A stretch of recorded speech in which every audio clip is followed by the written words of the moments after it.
What's going on, everybody? I'm JB Bryant. This is my wife, Katie. Oh. And, we're here again for another one. I don't know. The other day, we were talking about movies a lot. Yeah. We love our movies. We do. We're very big movie watchers. Movies and TV shows. Now, we didn't talk about TV shows enough. I'm actually a bigger TV show person than a movie person. He has a better attention span for TV shows. I movies. do. I really do. and I love comedy. And I mean, all the way back into the older stuff, you know, I grew up on the Beverly Hillbillies and the Andy Griffith Show. Now, Andy Griffith, it was comedy, but it was more serious. Life lessons. Yeah, it was more life lessons than the Beverly Hillbillies, which was just pure slapstick comedy at its finest. Just hilarious. Just God, man. The Beverly Hillbillies was just one of the best TV shows ever made. I'm sorry, not sorry. And then you had Sanford and Son. Mm-hmm. That was another one. Sanford and Son. Oh man, Red Fox was so funny, dude. That was a funny show. I loved that show. That was a really good one. And you had Mama's Family. Mama's Family. Mama's Family was the shit. That's a favorite around here too. It is. I love Mama's Family. That little woman, she reminded me quite a bit of one of my aunts that are now passed on and dead. But she reminded me so much of my Aunt Sandra. Like, she was always getting in somebody's ass about something, man. She didn't give a shit. And then, you know, as time went along, it got on into the 90s and into the 2000s, and a lot of my favorite shows started coming out, especially late 90s, early 2000s.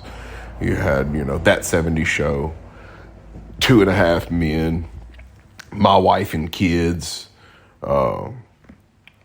the Bernie Mac Show was, it was early 2000s.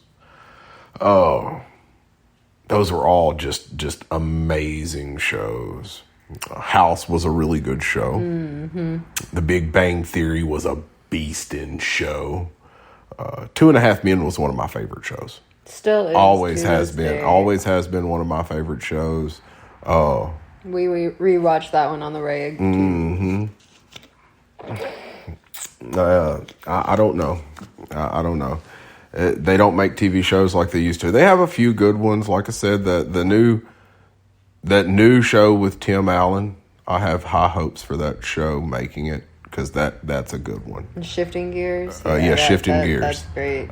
Him and Kat Dennings. Yeah, the show with Reba, Happy's Place. Yeah, that's a pretty good one. And I love that they have, like, they brought back the whole duo. They brought back Reba and Barbara Jean. Like, I mean, they're not them, obviously, but dang, who didn't love Reba growing up? Who didn't love that show? And just like, I mean, Reba and Barbara Jean were... They were a special relationship that we all held very dear. A show that I've always caught a lot of flack for. I've always got caught crap for watching it. Don't care. It's one of my favorite shows. The show is hilarious. Heart of Dixie. That's it. I knew it. That's it. That is he has one gotten hilarious shit because show. Apparently that's a chick show. Right. Whatever. The show is, it's freaking hilarious. I'm going to tell you something. Y'all boys love drama more than y'all like to let on. About that. I hear my husband and his friends and all these men gossiping and giggling and cackling like hens and drama more than I mean, look, I'm around some of you guys sometimes, and y'all are worse than some chicks in a bar in a hair salon. Like y'all. I don't know about all that. Y'all can get some type of way. Y'all like it more than y'all will ever admit to it, and it is what it is. Well, we like laughing and we like picking. We don't like the drama. You like other people's drama. Y'all like other people's drama. Y'all if like it makes us about laugh. Other people's drama. If it makes us or laugh. hearing if about it's other funny. people's drama. Well, yeah. But also, y'all are nosy.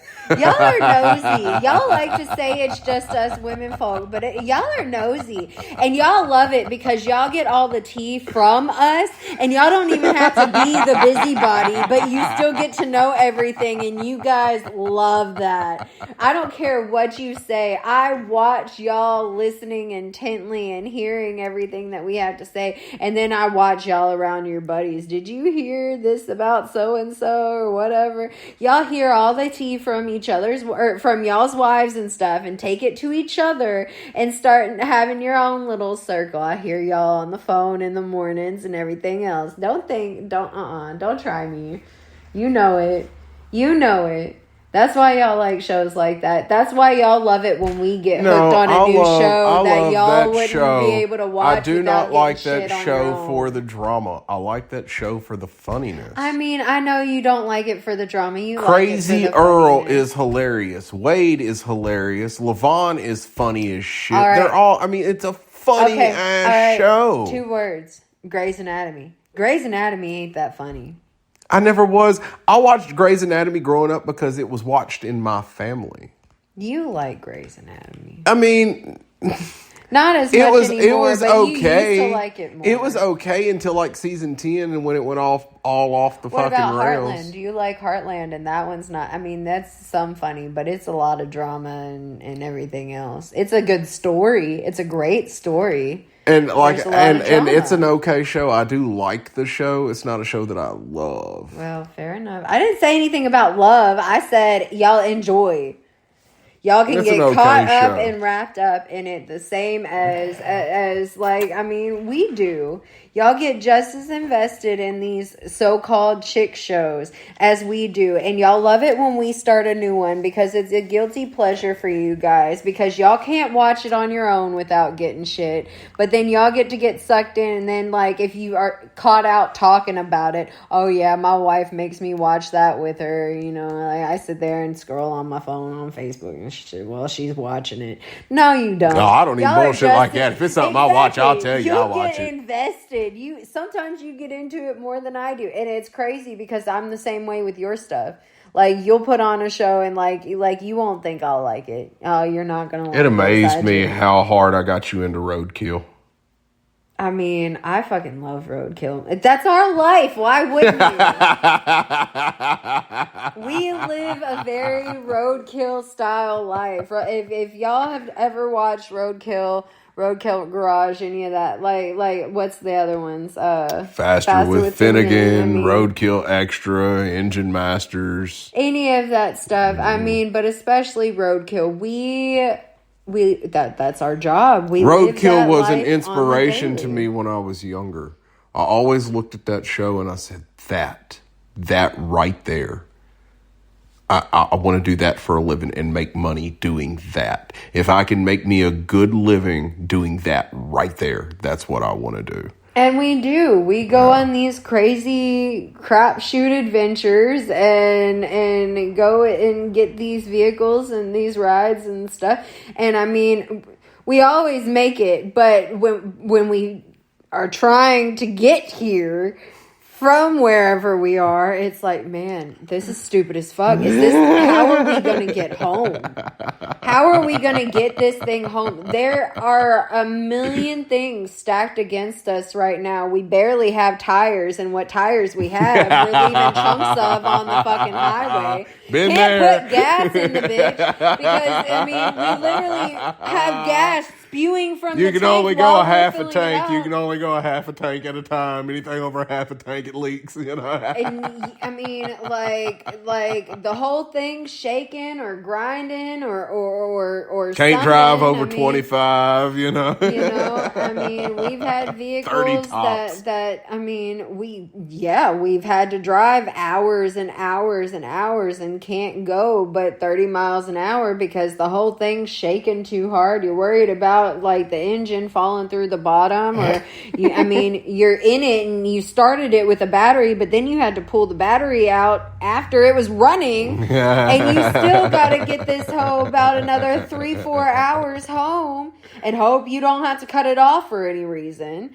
Like, I mean, it's we've been in some risky, sketchy, just shouldn't have been able to make it situations, flying by the seat of your pants and the grace of God. Mm-hmm. I mean, look, when we bought out an entire Walmart of every jug of water they had, so we could make an 8-hour trip that ended up taking over 13 hours.